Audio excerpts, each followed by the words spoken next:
सदियों से चली आ रही सतभक्ति की ऐसी धारा, ऋषियों, मुनियों, देवताओं और त्रिदेवों ने भी जिसका भेद ना पाया। भक्ति तो सभी करते हैं,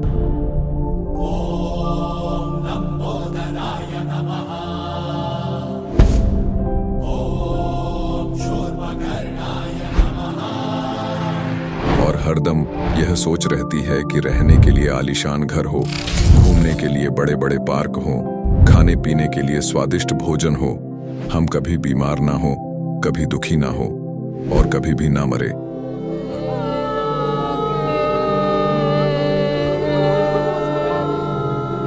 हरदम मौज मस्ती में रहे।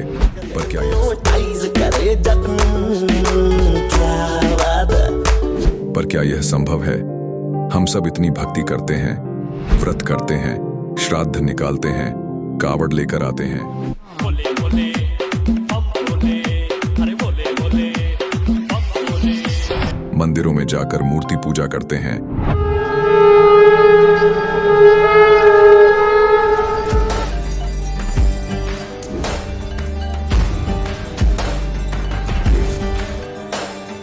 भानुकोटिभास्वरं भवाब्धितारकं परं नीलकण्ठमीप्सितार्थदायकं त्रिलोचनं कालकालमम्बुजाशमक्षशूलमक्षरम्। चर्च में जाकर प्रेयर करते हैं,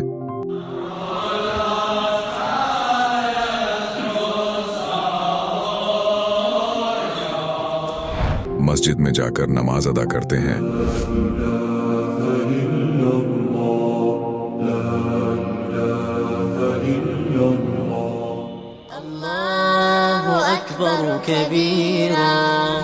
और गुरुद्वारों में जाकर माथा टेकते हैं,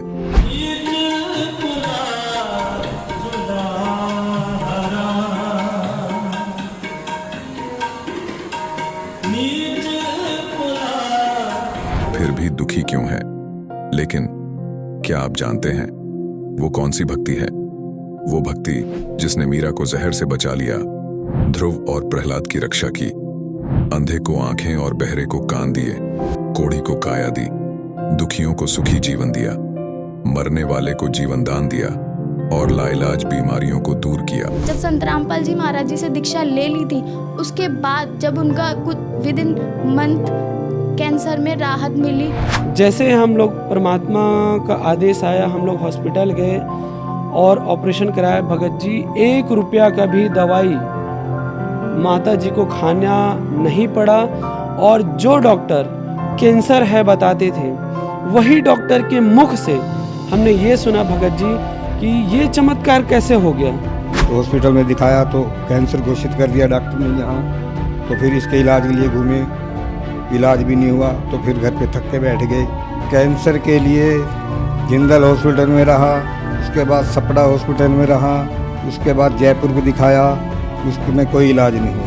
संत रामपाल जी महाराज जी ने चरणामृत प्रसाद दिया और आशीर्वाद दिया और भक्ति ज्ञान दिया, और उसके बाद मैं तंदुरुस्त हूँ। हर दिन में अपना सब कुछ खाता हूँ, मुझे कोई समस्या नहीं। मेरे को बीमारी ये थी सर कि ब्लड ट्यूब में मेरे को एक प्रकार का पस आ गया था और इन्फेक्शन हो गया था।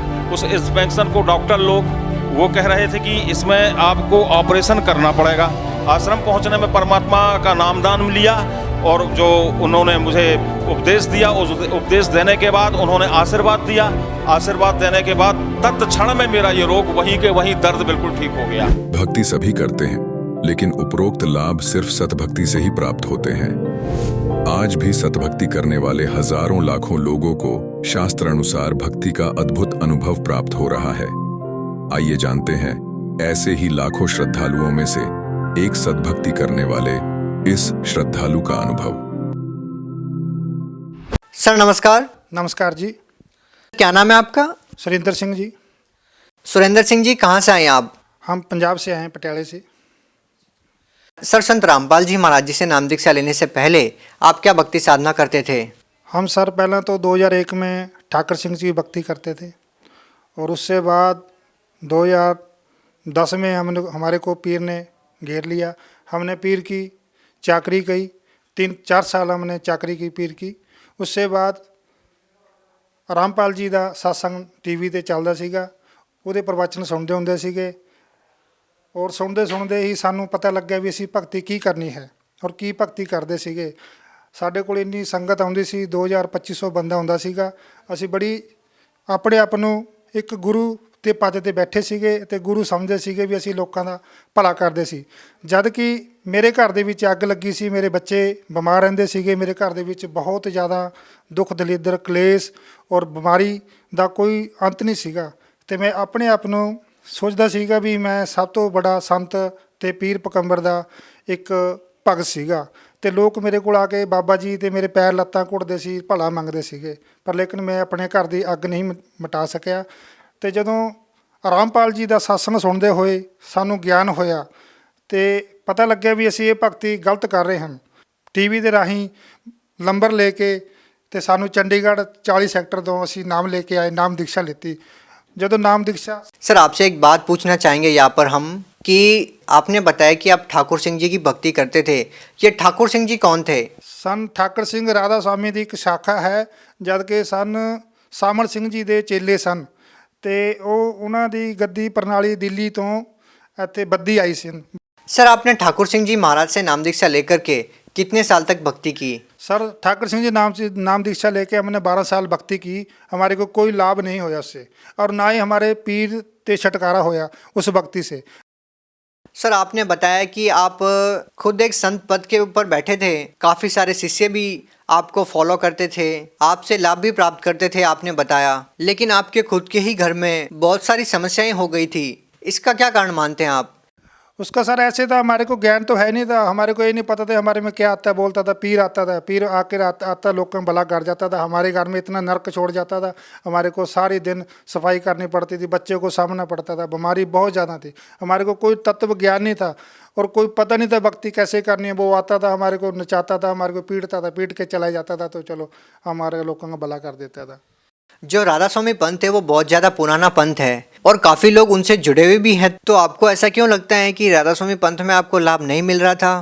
सर ऐसे वो मंत्र में कोई ताकत नहीं है, वो मंत्र नहीं थे, वो वेद शास्त्र की भक्ति देते थे, वो बिना वेद से भक्ति देते थे, वो मंत्र देते थे ओंकार अरंकार सोहंग सतनाम, उसमें कोई भला नहीं होता था। हम 2.5 घंटे बैठ के भी देखा, जो अगर शक्ति होती तो हमारे को पीर क्यों फटते, हमारे को पीर क्यों नहीं जाते थे। हमारे को जब सच्ची भक्ति होती तो हमारे को पीर आता था। अगर हम भक्ति करते थे हमारे को पीर ऊपर चढ़ के बह जाता था, हमारा अँख में पानी चलता था, मुंह खुल जाता था, तो हम भक्ति सोचते थे हे प्रभु इसको दूर करो, अब दूर नहीं कर पाए। तो हमने फिर इसको रामपाल जी का ज्ञान सुनने से बाद हमने जो सत्य भक्ति ली तो हमारे को पीर से बहुत बड़ी राहत मिली हमारे को। सर संत रामपाल जी महाराज जी की ऐसी कौन सी बातों ने आपको प्रभावित किया कि आपको लगा कि संत रामपाल जी महाराज जो आपके जो दुख हैं, जो दर्द हैं आपके, उनको दूर कर सकते हैं? सर ऐसा है, एक दिन संत रामपाल जी का मैं प्रवचन सुन रहे थे टीवी पे, वो जन्म साखी चल रही थी, वो 2 अक्षर का नाम बता रहे थे गुरुजी, तो वो हमारे हृदय को छू गया। हमने ओम की भक्ति तो पहले कर रहे थे, जो पीर की भक्ति करते थे, ओम की भक्ति कराते थे। अगर जब सत रामपाल जी के हमने प्रवचन सुने और हमारे को दिल को छू गए भी हे संत रामपाल जी आपका ऐसा ज्ञान है, जो ऐसी भक्ति है जो हम उल्ट दिशा में कर रहे थे और हम वेद शास्त्रों तो भी नहीं भक्ति कर रहे थे, तब हमारे को मन को इच्छा प्राप्त हुई भी थी हम इस संत का, इस रामपाल जी महाराज जी का नाम दीक्षा लेना है। तो तब ऐसी जब हमारे को पता लगा, ज्ञान सुना, ज्ञान समझने से बाद तब हम उसे चंडीगढ़ जाकर हम नाम लेते हैं। तो हम आपसे ये जानना चाहेंगे, आपने संत रामपाल जी महाराज जी से नाम दीक्षा कब ली?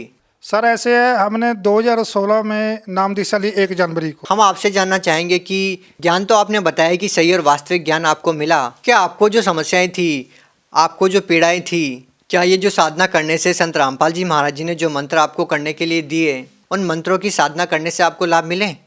जी जी, आपका बहुत अच्छा क्वेश्चन है सर। ऐसा है सर, जब हम संत रामपाल जी महाराज जी से भक्ति ली है, हमारा जिस दिन भक्ति ली है हमारा उतने से ही लाभ होने शुरू हो गए। अगर जो पीर बोलता था ना, अभी तुम्हारे सिर चढ़ के मैं भक्ति कराता हूँ, अगर पीर बोला अभी आपका गुरु सच्चा मिल गया, अभी मैं तुम्हारे से जा रहा हूँ, अब सच्ची भक्ति करना, हमारे से उतने से ही जिंदगी और परिवार में सुख शांति हो गई। क्या उस दिन के बाद आपको घर में कोई पीर या भूत प्रेत दिखाई नहीं दिया? भगत जी उस दिन के बाद ना कुछ सपना आया, ना कुछ दिखाई दिया, और मेरे घर में इतनी शांति आप जाके देख सकते हो, बहुत सुख शांति है। जो संगत आती थी वो हमारे घर पे देखते हैं अभी भक्त क्या कर रहे हैं, हम संत रामपाल जी की भक्ति कर रहे हैं। सर और कोई लाभ बताना चाहेंगे संत रामपाल जी महाराज जी से नाम दीक्षा लेने के बाद? सर लाभ तो इतने हैं, अब बोलेंगे अब थक जाएंगे। लाभ तो इतने हुए, बंदी छोड़ के पहले तो हमारे जो पीर बदा थी वो ठीक हुई, उससे बाद हमारे घर में बीमारी थी बहुत ज़्यादा, वो ठीक हुई, उससे बाद हमारे से कर्ज था बहुत ज़्यादा, हमारा कर्ज बहुत ठीक हो गया। अभी सतगुरु की भक्ति करते हैं, अभी कोई चीज़ की इच्छा नहीं, हमारे को सतगुरु ने भक्ति दिया, भक्ति करते रहे। क्या आप कोई नशा करते थे? सर नशा तो हमारे खानदान में नहीं है और ना ही हम नशा करते हैं। सर एक और बात आपसे जानना चाहेंगे, कहीं ना कहीं लोगों के जहन में ये भी सवाल होगा कि आप एक सिख हैं और एक सिख होकर के आपने संत रामपाल जी महाराज जी से नाम दीक्षा ले ली, क्या कोई धर्म परिवर्तन या कोई इस टाइप की बात?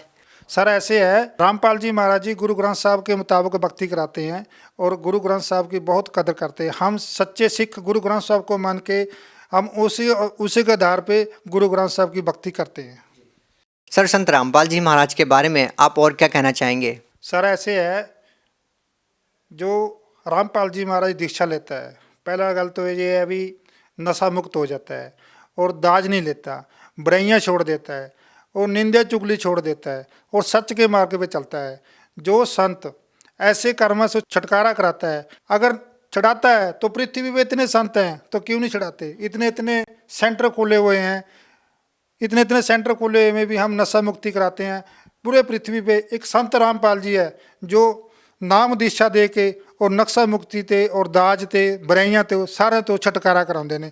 सर 12 साल आपने राधा स्वामी पंथ में भी बिताए हैं, इतने सारे लोग वहाँ पे जुड़े हुए हैं, क्या वो गलत हो सकते हैं? सर ऐसे है, वो को ज्ञान ही नहीं है। जो भक्ति देते हैं वो कहते हैं अक्खा मीचो आपको क्या दिखेगा, हमारे को दिखे कुछ नहीं। किसी को हनुमान दिखाते हैं, किसी को देवी दिखाते हैं, किसी को कुछ दिखाते हैं, पर कुछ नहीं दिखा सकते। वो कहते हैं कि अगर आप सच्चे मन से भक्ति करेंगे तो आपको जरूर दिखाई देगा।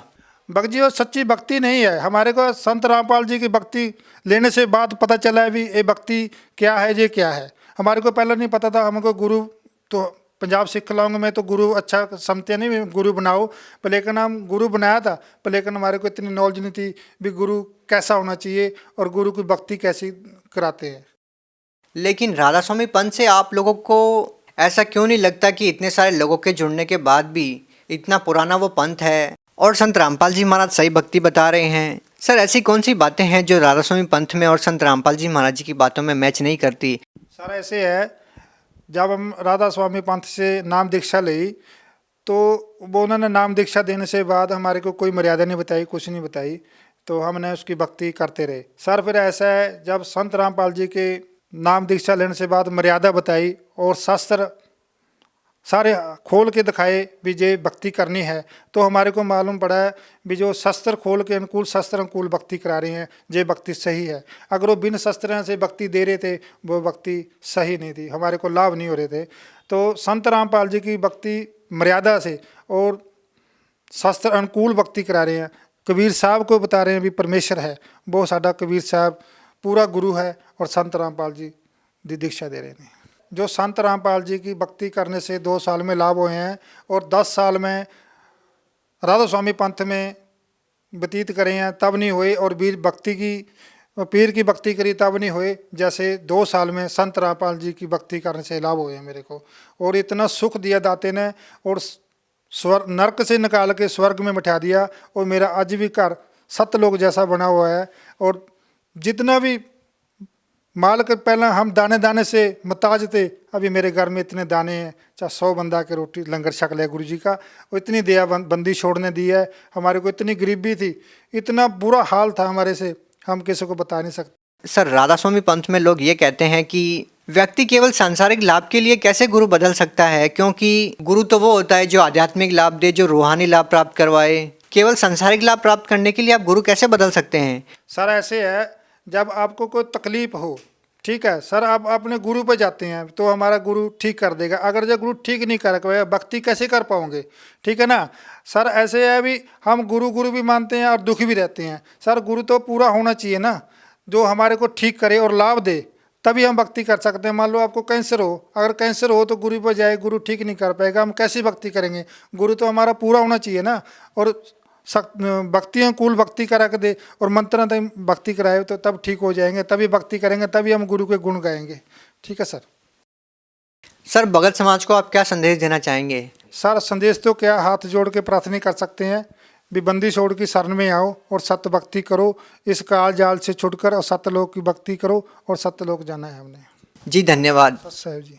अब जगत गुरु तत्वदर्शी संत रामपाल जी महाराज जी के सत्संग के माध्यम से उस अद्वितीय आध्यात्मिक ज्ञान के बारे में जानते हैं जिसके माध्यम से आप भी प्राप्त कर सकते हैं ऐसे आध्यात्मिक, मानसिक और भौतिक सुख जो अभी तक आपने सिर्फ मीराबाई, ध्रुव, प्रहलाद जैसे कुछ ही भक्तों की जीवन कथा में सुने होंगे।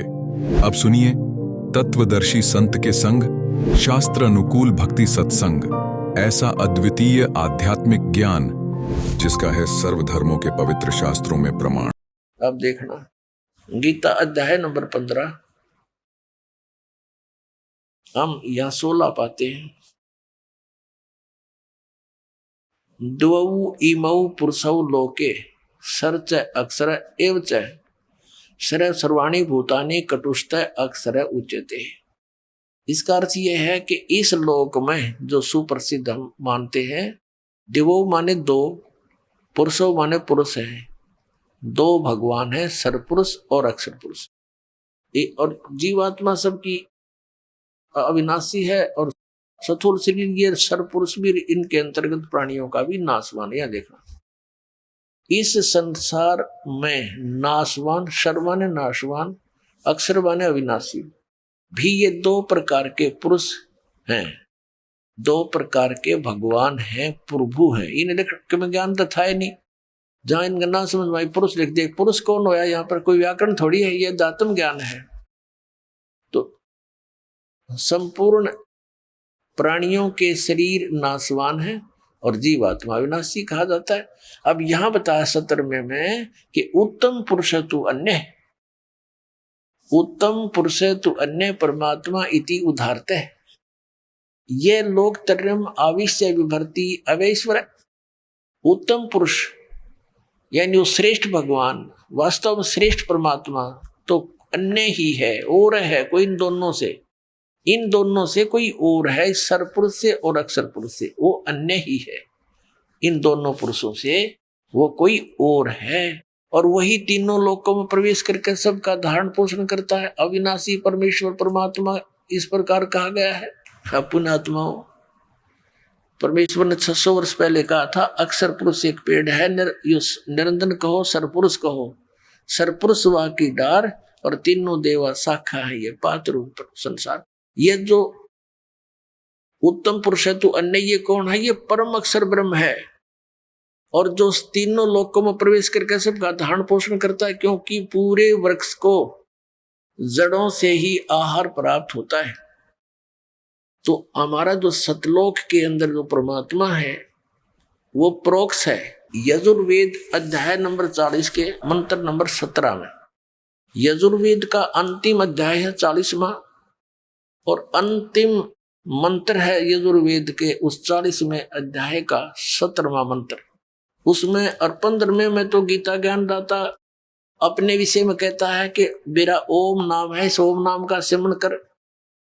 और फिर 17वें में ये कह दिया कि वो परमात्मा तो प्रोक्ष है, गुप्त है, हिडन है, छुपा हुआ है। जैसे जड़ें नीचे छुपी हुई होती है, ऐसे वो परमात्मा गुप्त है, ऊपर प्रोक्ष पूर्ण परमात्मा। और मैं ब्रह्म हूं, मेरा ओम नाम है। ये देखिएगा यजुर्वेद आपको दिखाते हैं। प्रकाशक है सार्वदेशी कार्य प्रतिनिधि सभा 2/5 महर्षि दानंद भवन रामलीला मैदान नई दिल्ली। महर्षि दानंद सरस्वती कर इसका अनुवाद किया महर्षि दानंद ने, ये वेदों का लेखक नहीं है। मुद्रक के Prince offset printers 1510 Pataudi house त्रियागन नई दिल्ली। ये लास्ट में है यहाँ पर। ये है यजुर्वेद भाष्यम, ये 15वां श्लोक है। इसमें तो ये खुद कहता है ये वेद ज्ञान दाता, वायु अनिलम अमृतम अथिदम भस्मांतम शरीरम ओम करतो समर किलबे समर करतुम समर। यही गीता जी के अध्याय नंबर 8 के श्लोक 15 में कहा है कि मुझ ब्रह्म का केवल एक ओम अक्षर है, इसका अंतिम सांस तक सिमरण करता हुआ शरीर छोड़कर जाता हूँ, इस परम गति को प्राप्त होता है जो ओम से मिलने वाली है। फिर यहां देखो, ये 17वां श्लोक है।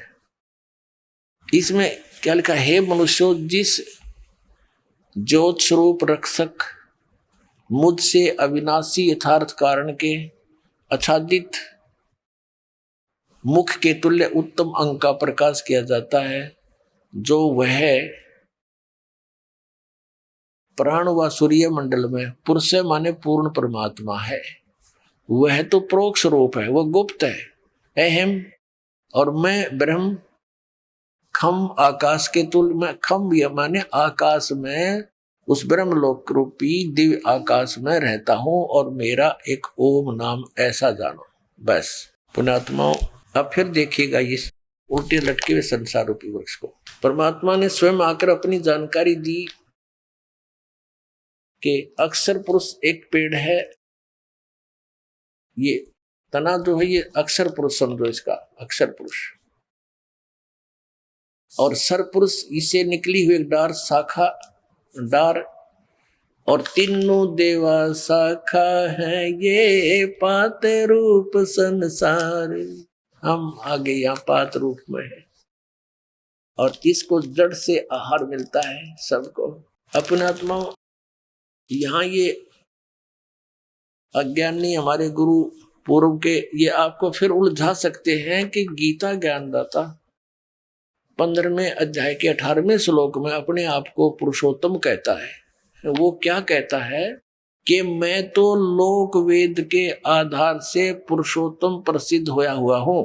लोक वेद माने दंत कथा, अक्षेत्रीय ज्ञान, सुना सुनाई बातें, किंवदंतियां, क्योंकि मेरे अंतर्गत जितने प्राणी हैं 21 ब्रह्मांड का यू मालिक है, इसके अंतर्गत जितने भी प्राणी हैं उनका ये स्वामी है, उनसे तगड़ा है, इसलिए यहाँ ये प्रभु पुरुषोत्तम प्रसिद्ध हो रहा है। लेकिन कहता है उत्तम पुरुष तो अन्य है, वो तो कोई और है। यहाँ देखिएगा गीता जी अध्याय नंबर 15 का श्लोक नंबर, अब 17 तक तो हमने पढ़ लिया कि उत्तम पुरुष है तो अन्य, ये तो स्पष्ट हो गया, उत्तम पुरुष तो कोई और ही है। और यहाँ ये कहता है 18वें श्लोक में, क्योंकि मैं नासवान जड़ वर्ग क्षेत्र से तो सर्वथा अतीत हूं और अविनाशी जीव आत्मा से भी उत्तम हूं,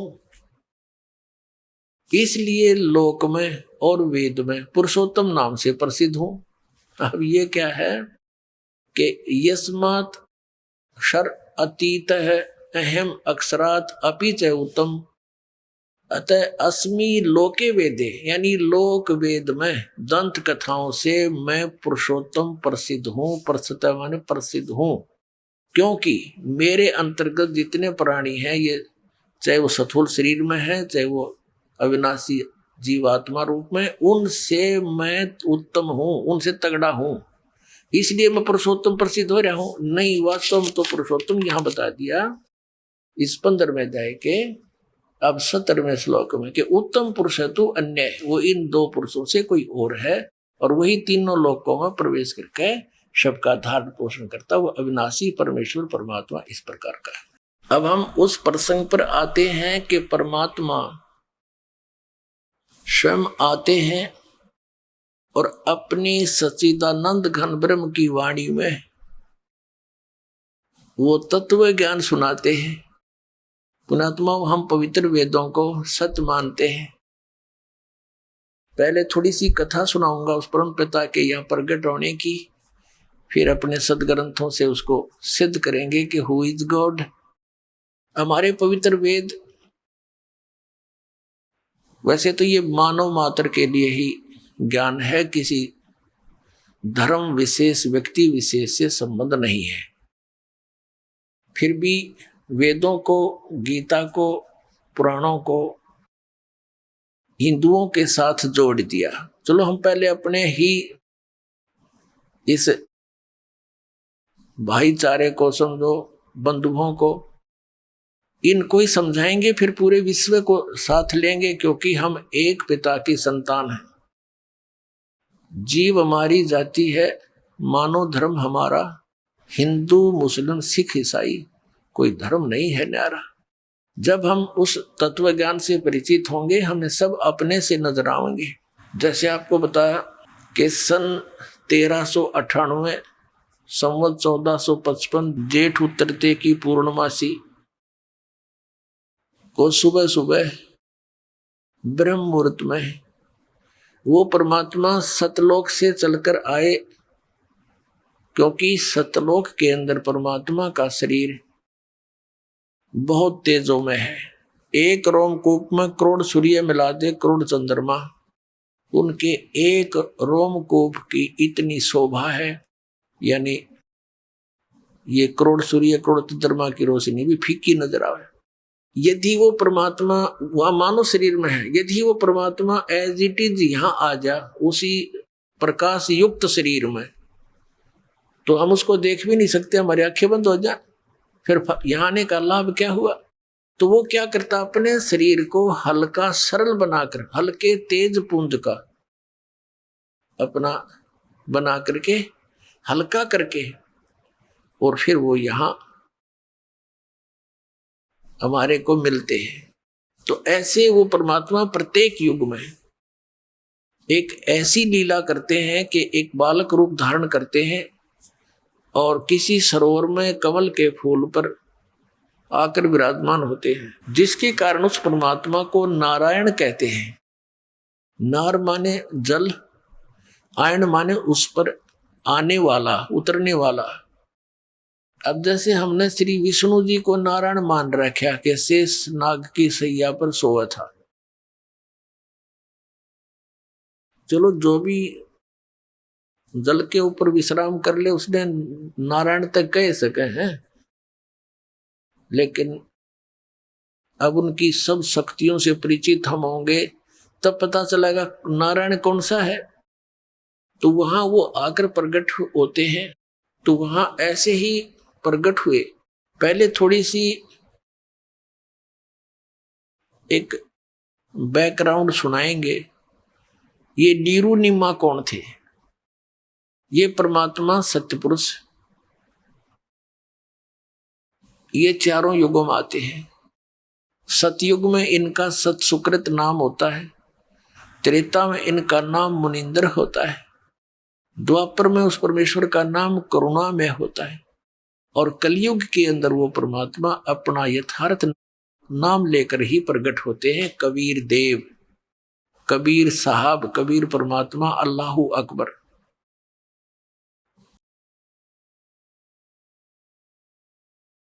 अभी आपको वेदों से रूबरू भी कराएंगे, उसमें यही प्रमाण दिया हुआ है कि वो परमात्मा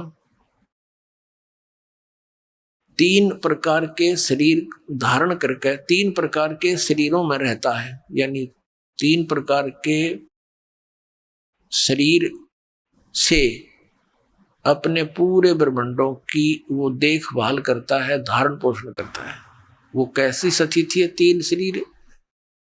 एक प्रकार के तो मालिक सतलोक के अंदर स्थिर रहते हैं, उनके एक रोमकूप में करोड़ सूर्य करोड़ चंद्रमा मिला दे इतनी रोशनी उसकी अधिक रहती है इससे भी। तो दूसरा वो क्या करते हैं, प्रत्येक युग में एक शिशु रूप धारण करके एक लीला करते हैं। उनको एक निसंतान दंपति उठा ले जाते हैं और धीरे धीरे वो एक लीला में तरीके से बड़े होते हैं। छोटी सी आयु में ही वो विद्वानों के साथ डिस्कस करना शुरू कर देते हैं, उनके छक्के छुड़ा देते हैं।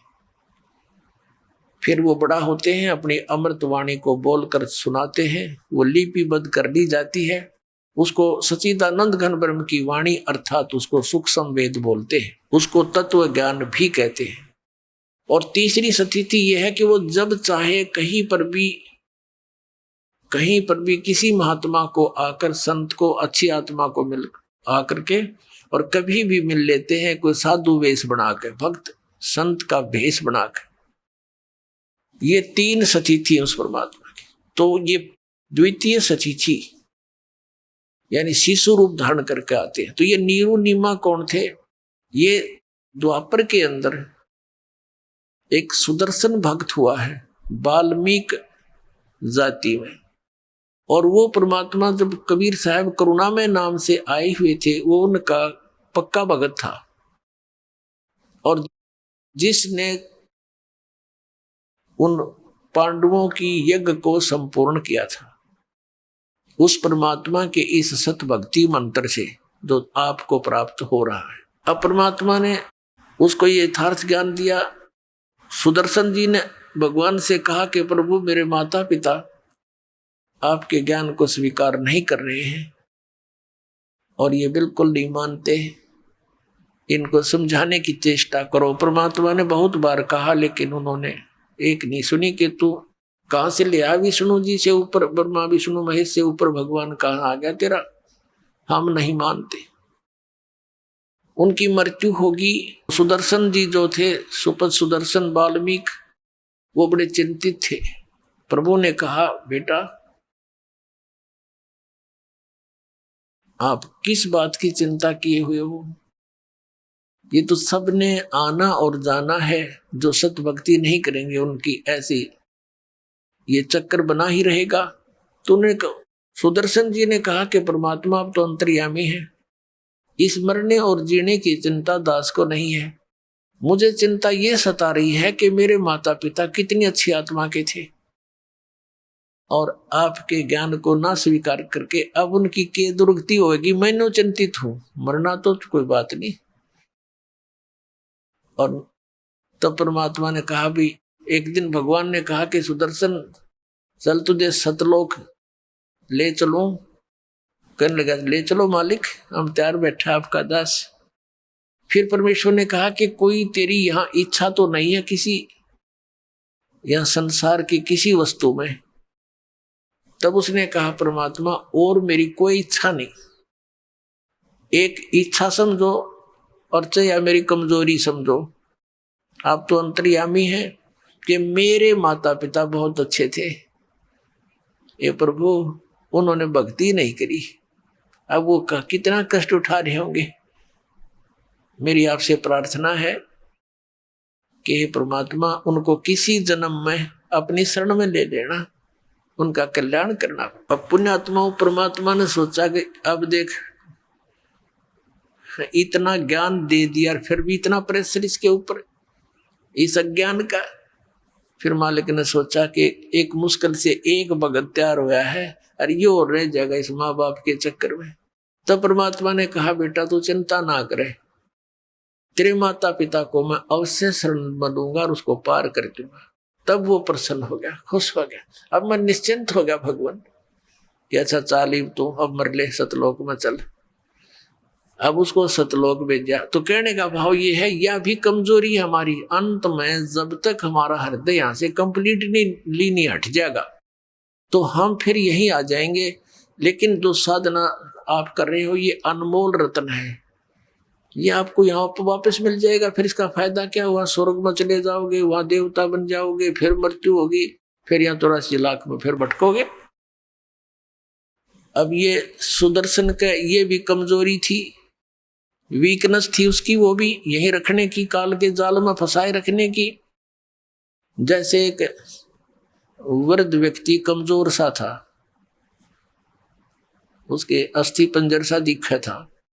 डॉक्टर के पास गया, डॉक्टर से कहा डॉक्टर जी मैं उठता हूं ना तो मुझे चक्कर आते हैं। डॉक्टर ने कहा कि बाबा यह कमजोरी है, वीकनेस है, कमजोरी है। फिर कहा कि मेरी पिंडलियों में दर्द रहता है। डॉक्टर ने कहा कमजोरी है। मेरे सिर में दर्द हो जाता है। डॉक्टर ने कहा बाबा कमजोरी है। तो वो बाबा जो है बूढ़ा नाराज हो गया और कहने लगा तो डॉक्टर है गमचक्र, एक के बाद जाना है क्या, कमजोरी है, कमजोरी है, कुछ और भी कहेगा। तो डॉक्टर ने बोला बाबा यह भी कमजोरी है, क्योंकि कमजोर आदमी ने गुस्सा गणाया करे। तो यह भी कमजोरी ही थी उसकी, सुदर्शन जी की, जो न्यू कह था कि मेरी क्या इच्छा नहीं है भगवान, किसी चीज में इच्छा नहीं है, बस मेरे माता पिता की याद आवे है कि वो कितना दुखी हो रहे होंगे। यह भी कमजोरी ये थी जो यहाँ फंसा देती उसको, माता पिता के पास पटक दे वो काल उसको उठा के। जहां आशा ता बासा हुई।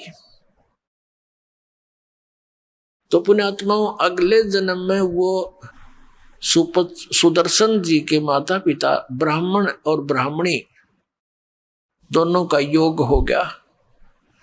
तो परमात्मा उनको मिले, लेकिन उन्होंने उनकी बात को नहीं माना। 3-4 वर्ष के होके अंतर ध्यान हो गए, वापस फिर नहीं आए। जब परमात्मा ने कहा था तुम नाम ले लो, 3 वर्ष का बालक थे, और उस सुदर्शन की माता पिता वाली आत्मा से कहा कि तुम उपदेश ले लो, और वो नो के हम ये हमारे पास रहे और हमने नो का नाम ले लो, मने गुरु बना लो। देख बेइज्जती करे हमारी। परमात्मा अंतर ध्यान हो गए। वो सारी जीवन रो रो कर काटा न, वो जीवन बहुत बुरी तरह रोते रहे, उनकी तड़फ बना दी।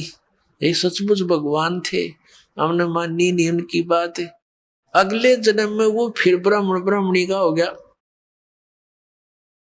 और वो भगवान शिव के उपासक थे। तो गौरी शंकर सरस्वती इनका नाम था। इनका दोनों का फिर योग हो गया पति पत्नी के रूप में। गौरी शंकर जो है ये भगवान शिव के पुजारी थे और बहुत ही नेक आत्मा थे। निस्वार्थ भाव से भगवान शिव की शिव पुराण की कथा करते थे, किसी को मिसगाइड नहीं करते थे अपनी रोजी रोटी के लिए। और कथा में जो भी कोई दान दक्षिणा आ जाती थी उसी से निर्वाह चल रहा था, और शेष जो बच जाता था भोजन से वो भंडारा कर देते थे, संग्रह नहीं करते थे। अब क्या हुआ, अन्य जो दूसरे ब्राह्मण थे वो रोजी रोटी के लिए कथाएं किया करते थे, वहां लोगों ने जाना कम कर दिया। गौरी शंकर के पास उनका समूह ज्यादा हो गया। तो अन्य जो ब्राह्मण थे वो उनसे ईर्ष्या करने लग गए। इस बात का ज्ञान था मुसलमानों को, ये काशी शहर में जन्मे थे। तो मुसलमानों ने सोचा कि ये गौरी शंकर हिंदू धर्म का प्रचार घना कर रहा है, और इसके साथ ये ब्राह्मण है नहीं। और उन गुरुओं के साथ ही जनता होती थी, जो वो कहते थे वही कर देते थे। तो मुसलमानों ने जबरदस्ती बलपूर्वक अपना जूठा पानी उनके कपड़ों पर छिड़क दिया। उस गौरी शंकर सरस्वती के कपड़ों पर घर में उनके मुंह में डाल दिया जबरदस्ती, और कह दिया ये मुसलमान बन गए, मुसलमान बन गए। अब वो जो विरोधी ग्रुप था ब्राह्मणों का, उन्होंने सब जगह कह दिया कि गौरी शंकर मुसलमान बन गए हैं, उनका वहां कोई नहीं जाएगा, उसको अधिकार नहीं रहा हमारे पुराणों और ग्रंथों के जो है ना प्रचार करने का। गंगा में स्नान करना भी बंद करवा दिया।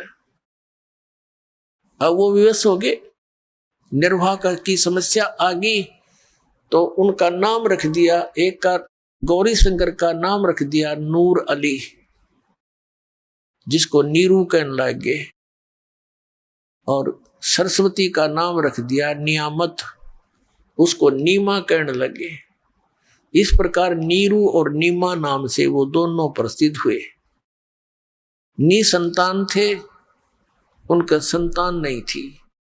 आयु लगभग 50 से ऊपर हो चुकी थी, 60 के आसपास। अब गंगा में स्नान करते थे पहले प्रतिदिन, अब गंगा में स्नान करना बंद करवा दिया।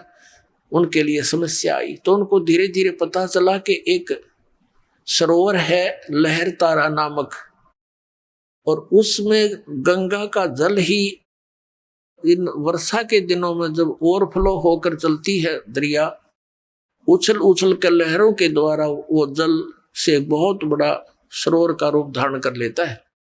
वो फिर सारा वर्ष बहुत अच्छा शुद्ध जल उसमें रहता है। तो वो दोनों जने प्रतिदिन वहां स्नान करके आते थे।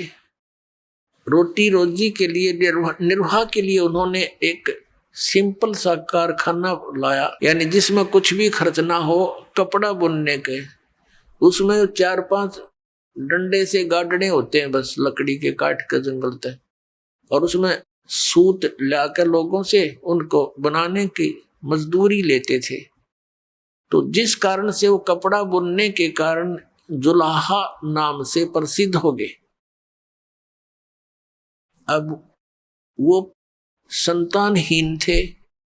व्यक्ति तो कुछ अपनी कर लेता है संतुष्टि, लेकिन ये बहन जो होती है इनको समाज नहीं टेकन देता। कोई ना कोई आता है, पूछता है, अरे भगवान ने कोई बच्चा नहीं दिया, एक बालक तो चाहिए था। तो फिर वो रोती है बेचारी जिसका संतान नहीं होती। तो ऐसे ही कोई एक दिन इंजेक्शन ला गया नीमा के, शाम ने कोई बात चल गई होगी, तो सुबह उठकर वो इस ज्येष्ठ सुदी पूर्णमासी को सुबह सुबह ब्रह्म मुहूर्त में स्नान करने के लिए चल पड़े। और श्याम ने कोई रिश्तेदार या कोई पड़ोसी आकर उसको प्रेरित कर गया कि भगवान ने एक बालक तो देना ही चाहिए था, और बच्चे बिना तो जीव ने कुछ को ना। ऐसा हमारी अपनी सोच है, लेकिन भक्ति मार्ग में इसके विपरीत ज्ञान है। वो समय आने पर बताएंगे, अभी इतना समय नहीं। अब नीरू नीमा दोनों स्नान करने के लिए प्रतिदिन की तरह वो चल पड़े। कहाँ? अपने उसी स्थान पर जहां प्रतिदिन स्नान करते हैं, लहर तारा तालाब पे। उधर से क्या होता है, वो परमेश्वर अपने लीला अनुसार, अपने गुणानुसार सतलोक से गमन करके, गति करके, बिजली जैसी गति तीव्रता से वहां से आया। एक प्रकाश का पुंज दिखाई दिया, प्रकाश का गोला सा। और वहां पर एक प्रत्यक्ष दृष्टा थे अष्टानंद ऋषि। वो प्रतिदिन उसी स्थान पर स्नान करने जाते थे। एकांत स्थान देखकर प्राकृतिक, वहां बैठकर अपने गुरुदेव स्वामी रामानंद जी से प्राप्त साधना उस का वहां अभ्यास करते थे। उस दिन भी वो नाहक स्नान करके साधना करने का प्रयत्न कर रहा था। उसी समय ऊपर से एक प्रकाश का गोला सा आया। अष्टानंद महर्षि की आंखें ऊपर को हुई, देखा तो बहुत तेज था, वो आंखें बंद होगी। जैसे हम सूर्य की तरफ देखते हैं, हमारी आंखें सूर्य की तरफ ज्यादा देर नहीं देख सकती, फिर आंखें बंद हो जाती है। बंद आंखों में हम क्या देखते हैं कि सूर्य के आकार का एक धीमा सा गोला सा दिखाई देता है, उसका आकार दिखाई देता है, प्रकाश रहित। तो ऐसे जब अष्टानंद जी की आंखें बंद हुई, प्रकाश को सहन नहीं कर सकी, परमात्मा के प्रकाश को, तो आंखें बंद होगी। आंखें बंद होने से उसने क्या देखा कि कोई शिशु दिखाई देता, बालक। आंखें खोली, क्या देखा कि वो प्रकाश उस लहर तारा तालाब के ऊपर एक कोने में सिमट गया। आगे वो अंधेरा था, देख नहीं सका। अब उसने सोचा ये क्या देखा भगवान, अपने गुरु जी से शंका का समाधान कराऊंगा। वो तो उठकर चला गया और अपने गुरु स्वामी रामानंद जी से पूछा कि हे भगवान, आज मैंने ऐसे ऐसे देखा, ये कोई मेरी भक्ति की उपलब्धि है या कोई मेरा भ्रम है? आकाश से प्रकाश का गोला सा आया, आंखें मेरी सहन नहीं कर सकी, बंद हुई तो उसमें एक शिशु रूप दिखाई दिया, बालक का। रामानंद जी को जैसा ज्ञान था, अपने शिष्य की समाधान, शंका का समाधान इस प्रकार किया कि बच्चा, इस तरह के ऊपर से जो प्रकाश के तारे से टूटते हैं, तो ये कोई अवतार लोग आते हैं नीचे, वो किसी माँ के गर्भ में जाएगा और वहां से फिर जन्म लेकर यहाँ कोई लीला करने आया है। ऊपर के लोगों से कोई अच्छी आत्मा या कोई अवतार गण आते हैं, तो ऐसे लक्षण होते हैं। अब अष्टानंद तो संतुष्ट हुआ, क्योंकि गुरु जी जो शंका का समाधान करे वो फाइनल है। अब उधर से क्या हुआ, वो नीरू नीमा आ रहे थे स्नान करने के लिए उसी स्थान पर, लहर तारा तालाब में। रास्ते में नीमा को वो बातें याद आई जो शाम के समय किसी बहन ने उसको कुछ छेड़छाड़ कर दी थी, उसको कोई प्रेरणा कर दी थी कि बता, बालक बिना भी कोई जीवन हो से। तो आज ज्यादा दुखी हो रही थी, रोने लगी, हे भगवान शिव जी। भले ही वो मुसलमान बन गए थे, लेकिन भगवान शिव की पूजा हृदय से वो भूल नहीं पाए थे। और कहने लगे, हे भगवान शंकर, आपके घर में क्या बच्चों की कमी है? इस दासी को भी एक कोई लाल दे देते, कोई बच्चा दे देते, मेरा भी संसार में हिस्सा हो जाता। पता नहीं क्या क्या बात बनावे हैं, मुझे देखकर छुप जाते हैं कि ये तो मनहूस आएगी। अभी आपने सुने जगत गुरु तत्वदर्शी संत रामपाल जी महाराज के मंगलमय सत्संग प्रवचन। आइए अब सुनते हैं उन भक्तों के अनुभव जिन्होंने संत रामपाल जी महाराज के प्रमाणित ज्ञान से प्रभावित होकर नाम दीक्षा लेकर अनेकों लाभ प्राप्त किए। नमस्कार सर। नमस्कार सर। सर क्या नाम है आपका? रंजीत माझी है सर। रंजीत जी, आप कहाँ से हैं? कलाहांडी डिस्ट्रिक्ट ओडिशा से। संत रामपाल जी महाराज से नाम दीक्षा आपने कब ली? 7 जनवरी 2018 को। संत रामपाल जी महाराज से नाम दीक्षा लेने से पहले आप क्या भक्ति साधनाएं किया करते थे? ऐसे हम आदिवासी होने के बाद, एसटी होने के बाद, हमारा जो परंपरा में था, भूत प्रेत, वो देवी देवता मसाणी, वो सब पूछता था, बकरा उकरा काटता था, वही सब करते आता था। उसका साथ साथ मतलब जो ब्रह्मा विष्णु महेश्वर, जो शिव मंदिर, वो सब जाता था। तो फिर आप संत रामपाल जी महाराज की शरण में कैसे आए? एक बार इसमें गाड़ी एक्सीडेंट हो गया सर। मैं गाड़ी से गिर गया था, तो उसमें चोट लगा। चोट लगने के बाद 15-20 दिन जाने के बाद मेरा ये पैर रात को इतना बड़ा हो गया, तो मैं सुबह उठते देखा तो मेरा पैर नहीं उठ रहा है। तो मैं सोचा ये क्या हो गया मेरे को। फिर बाद में मेरे को याद आया कि मैं जो एक्सीडेंट हुआ था इसका वजह से ये हुआ। फिर मेरे दोस्त लोग मुझे हॉस्पिटल ले गया, जो मांडोसिल बोल के गांव है सर। तो उसी में ले गया, तो वो डॉक्टर एक छोटा मोटा डॉक्टर था, उसका पास ले गया तो एक औषध मेडिसिन लिखा कि उसको दुकान से लेके आओ, उसका बाद मैं उसका ट्रीटमेंट करूँगा बोला। तो मेरा दोस्त बोला ठीक है तू यहाँ आराम कर, मैं औषध लेके आता हूँ बोला। वो गया, तो मैं बोला कि नहीं भाई मैं अकेले यहाँ नहीं बैठूँगा, मेरे को भी साथ ले जा, तो दोनों औषध लेके आऊँगा तो साथ में चला जाऊँगा।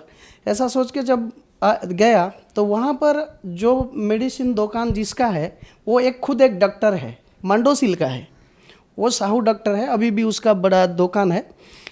तो उसने बोला, जब हम पर्ची दिया तो ये किसके लिए भाई बोला, तो मेरा दोस्त बोला वो मेरा दोस्त है उसके लिए बोला, तो उसको लेके आओ, मैं भी डॉक्टर हूँ, चेक करूँगा बोला। तो वो जब मेरे को देखा तो बोला कि भाई ये कैसे हुआ, तो मैं बोला एक्सीडेंट हो गया था सर, और 10-15 दिन के बाद ये हुआ है। तो वो बोला सीजन क्या बोलता है उसको, इन्फेक्शन ऐसा बोला मेरे को, इन्फेक्शन बोला। तो मैं ठीक है सर अब तो आप इलाज कर दीजिए बोला। तो वो मेरे को 4 इंजेक्शन दिया उस दिन और बोला कि कल शाम को 5 बजे आ जाना बोला। तो फिर उसी दिन भी गया तो 3 इंजेक्शन लगाया, फिर कल शाम को आना बोला। ऐसे करके 2-2 इंजेक्शन लगा के 6 दिन गया। 6 दिन जाने के बाद सर जी 6 दिन के शाम में जब पहुंचा वहाँ पर, तो एक मतलब ऐसे डब्बा लेके आया, डब्बा ले आया मेरे को लेटा दिया और वो डब्बा नीचे डाला और मेरे पैर को ऐसे दबाने लगा। तो वो डब्बा में 2 डब्बा खून जैसा गोला गोला निकला, 2 डब्बा, इतना बड़ा डब्बा में मेरे यहाँ से। उसके बाद बोला कि इतना सारा तेरा इसमें था, अभी तू ठीक हो जाएगा ऐसा बोला। फिर 2 इंजेक्शन लगा के मेरे को भेज दिया। फिर अगले दिन 7वां दिन में फिर गया तो फिर वो साफ़ किया। साफ़ करने के बाद बोला कि कितना दूर तक तेरा ये है अभी पता नहीं चल रहा है, कल फिर आना बोला। फिर गया अगले दिन मैं अपना जो कैंची है ना, जो रुआ काटते हैं डॉक्टर लोग, उसको दबाया तो वो अंदर इतना दूर तक चला गया। तो मेरे को बोला कि ये तो भाई होल हो गया तेरा हड्डी में होल हो गया है। तो मैं बोला सर ये कैसे हो गया सर, तो बहुत दिन हो गया ना इसीलिए तेरे कैंसर हो गया। मेरे को तो बताया नहीं, मेरा दोस्त को बुला के बताया कि उसको हड्डी कैंसर हो गया है और वो मतलब उसको बोल देना। तो वो मेरा दोस्त मेरे को बताया, तो मैं बोला कि कैसे, अभी तो मैं बचने वाला नहीं हूँ, फिर गरीब आदमी हूँ, पैसा इतना मेरे पास है नहीं। को बताया कि भाई ये तो मरेगा, क्योंकि इसका इलाज तो यहाँ होता नहीं है और उसका पास पैसा भी है नहीं, तो ये मरेगा ही मरेगा। लेकिन उसका फॉर्मेलिटी के लिए मतलब अपना दिल बहलाने के लिए उसको मैं टैबलेट और औषध जो देता हूँ वो लगाते रहे, लेकिन वो बचेगा नहीं। ऐसा बोला था। और मेरा दोस्त भी अभी सबूत है वो। तो वो बोला कि ऐसा ऐसा हो गया, तेरे घर को फ़ोन कर देता हूँ। बोला तो मैं बोला नहीं करना मेरे घर को, क्योंकि मैं तो दुखी यहाँ हूँ, मेरे घर वाले दुखी हो जाएंगे, मेरे पति बच्चे सब लोग दुखी हो जाएंगे, पत्नी ये सब दुखी हो जाएंगे। तो वो बोला ठीक है।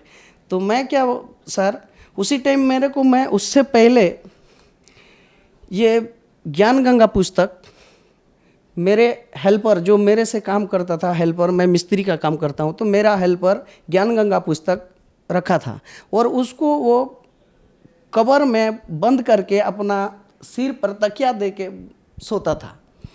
तो एक दिन वो ड्यूटी गया था, मैं नहीं गया उसी दिन, दारू जोर से पिया था सर। और मैं ऐसा ऐसा करके देखा तो बुक निकला, मैं खोला, पढ़ा, मतलब ऐसा खोला तो उसमें ओम, अभी जो ओम और प्लस चिन्ह जो होता है सभी का दिए हैं, तो उसको मैं ऐसा खोल के बोला कि ये क्रिश्चियन का किताब कहाँ से रखा है। बोला, मैं उसको रख दिया, नहीं पढ़ा। फिर उसके बाद सर मैं फिर दारू दुकान में चला गया। दारू दुकान में जाने के बाद अपना जो खाना बना था, बनाने वाला, उसको बोला कि मैं मीट मछली लेके आता हूँ, तू बना और दारू लेके आऊँगा, बोला। तो बनाने के बाद फिर दोनों बैठ गया उसी सामने और पीने लगा। तो मेरे दिमाग में कैसे हो गया कि वो किताब को पढ़, ऐसा मेरा दिमाग में आया। तो मैं फिर उस किताब को वो दारू पीते समय ही पढ़ा तो सर उसमें देखा कि कौन ब्रह्मा का पिता है, कौन विष्णु की माँ, ये सब लिखा है। तो मेरे दिमाग फैल गया कि ब्रह्मा विष्णु का भी माता पिता है, आज तक हम सुना नहीं था, ये कैसे किताब है। फिर मैं दूसरे पल्चे खोला, ऐसे खोल के देख के गया एक एक पेज। तो एक भक्तों का अनुभव पढ़ा था मैं, तो मुझे ऐसा कैंसर था, ऐसा वो हुआ था। संत रामपाल जी का, महाराज का जो शिष्य लोग जो अपना अनुभव बताते हैं, तो उसी पुस्तक में पढ़ा था। तो मुझे वो याद था। तो सर मैं ये अपना जो कैंसर का बार तब याद आया कि मैं वो किताब में पढ़ा था। तो मैं वो किताब तो उसका है, मेरे पास तो है नहीं, तो मैं कैसे पाऊंगा। तो मेरे दिमाग में ऐसा परमात्मा भर दिया था कि उसमें जो पैम्पलेट आता था, वो पैम्पलेट को मेरे जेब में भरा रखा था मैं। तो वो मेरे को याद आया कि मेरे पास पैम्पलेट है, वो पैम्पलेट में क्या लिखा है तो दिखने के बाद मेरे को पता चल जाएगा। फिर मैं जब गांव चला गया, अगले दिन में वो मंडोसिल से गांव चला गया, फिर गया तो मेरे पास मोबाइल भी नहीं था। तब दूसरे को जाके वो पैम्पलेट दिखा के उसको मैं एसएमएस किया, बर वाला फ़ोन किया। पहले तो फ़ोन किया तो कौन बोल रहा है, नहीं मैं रंजीत माझी बोल रहा हूँ और ये किताब मुझे मिलेगा क्या, बोला। तो वहीं से बोला कि नहीं, आप एसएमएस करो, आपका एड्रेस पूरा पता दे के एसएमएस करो इसी नंबर में, तो आपको मिल जाएगा। तो फिर मैं दूसरे लड़का का मोबाइल में एसएमएस किया और मेरे को 2 दिन के बाद एक भगत, जैसे संत रामपाल जी के शिष्य रहते हैं अपना गांव का नज़दीक में, वो लाके बस में मेरे को दिया। तो मैं पढ़ने का बाद मेरे दिल में ये आया कि गुरु है तो संत रामपाल जी, भगवान है तो भगवान नहीं है। मैं जब पढ़ के अनुभव किया, महाराज से बोले कि आप हो तो परमात्मा, मेरी कैंसर जो है उसको ठीक कर देना दाता, मैं आऊँगा। उसी रात को पहले जैसे लगाता था आप करके, उसी औषध मैलम जो देते हैं वो लगाया। सोने का तो भगत जी मैं ऐसे नहाने चला गया तालाब में, नहा के घूम पूरा फ्रेश होके जैसे हुआ, ऐसे ही हो रहा है कि मेरे पैर में। उसके बाद मैं घर आने के बाद भी घर वाले, मेरे पत्नी भी कुछ नहीं बोला, को खाना वाना दिया। फिर जो सुबह धोते औषध लगाता हूँ तो बोला कि आज नहीं साफ करोगे क्या, कर दिया हूँ साफ करो। बोला ठीक है लाओ। बोला तो मैं जब खोला वो पट्टी के बाद भगत जी उसमें रोए में जो पानी दिया था, डेटल पानी लगा, तो वहाँ से खून निकला। तो मैं बोला खून कैसे निकल रहा है भाई, निकलना चाहिए। फिर मैं थोड़ा उसको अंदर नहीं गया, फिर से दबाया तो देखा ये पूरा था वहाँ। तो मैं बोला संत रामपाल जी महाराज कृपा से मैं अच्छा हो गया, भगवान देखो कब तुम्हारा, ऐसा सोचा सर। बाद में मैं बोला अपने पति को क्यों कि मैं नाम, लेकिन वो नाम दीक्षा ऐसे नाम दीक्षा लूँगा तो वो तो संत रामपाल जी महाराज से, मेरे को तो वही पता नहीं था कि नाम क्या, लेकिन दीक्षा बोल के, क्योंकि अपना गाँव में लोग दीक्षा लेते तो ऐसा दीक्षा होगा ये ऐसा। तब वो भगत को फोन किया, भगत बोला तो महाराज का शिष्य, उसको तो उसने उसको पूछा अरे इस दीक्षा कैसे मिले, तो वो बोला कि जारिंग नामधाम सेंटर है, अच्छा दिया जाता है। 13 नंबर में जब जनवरी गया, 7 जनवरी 2018 को मेरे को नाम दीक्षा संत रामपाल से मिली। आपको हड्डी कैंसर यानी बोन कैंसर ने आपको मना कर दिया था कि अब आपकी जिंदगी ज्यादा नहीं है। आपने महाराज से प्रार्थना की और संत रामपाल को नाम लेने से पहले ही ठीक कर दिया। रामपाल जी महाराज से नाम दीक्षा लेने के बाद भी हाँ मिले सर, बहुत सारे लाभ मिले। इतना बोलूँगा तो थोड़ा सा बताऊँगा। मैं पहले तो मुझे आधा भगवान क्या चीज़ होता है ये मुझे महसूस हुआ, को पहचाना, संत रामपाल जी महाराज पहचाना, में जो है वो को मिला। मैं बहुत नशा करता, सुबह उठ दारू पीता था और मेरे घर वाले भी तंग आ जाते, और मेरे पत्नी बहुत सारे मंदिर ऐसी तुरंत रखता था कि ये दारू मेरे पिताजी, बड़े भैया, इन लोग, मैं जब नहाने जाऊँ मेरे पीछे एक आदमी भेज देते कि बोल के, आके भी पूछ सकते सर। जब वो मेरे को जो मेरे साथ में जाता है सिक्योरिटी बॉडीगार्ड बन के, उसको मैं कि नहीं बोलना, जाने जा रहा हूँ तू नहीं बोल, उसको मैं पैसा दे के आ जाता था। ऐसा नशा जब संत रामपाल जी महाराज से नाम, वो दारू नहीं ना मुझे याद, और गुटखा खा जाता था सर। मेरे ये इतना संत रामपाल जी महाराज दया से छूट गया सर। सर संत रामपाल जी दीक्षा लेने के बाद आपको लाभ प्राप्त हुए, तो जो दर्शक मैं खास करके उड़ीसा में कैंसर संख्या है, लोगों के पास पैसे नहीं है और आप उनके लिए एक उदाहरण हैं।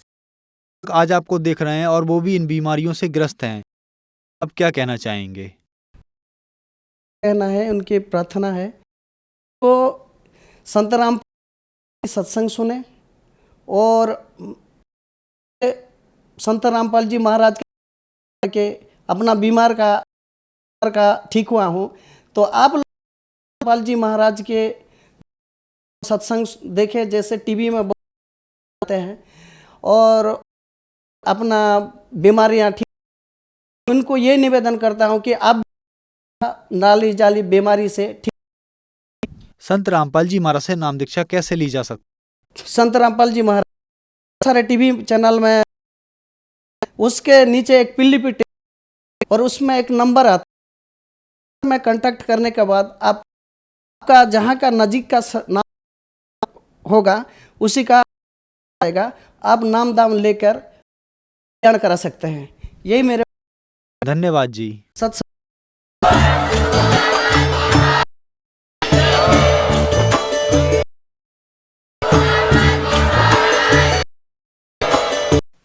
आप सुन रहे तत्वदर्शी संत रामपाल जी महाराज प्रवचन। अधिक जानकारी के लिए संपर्क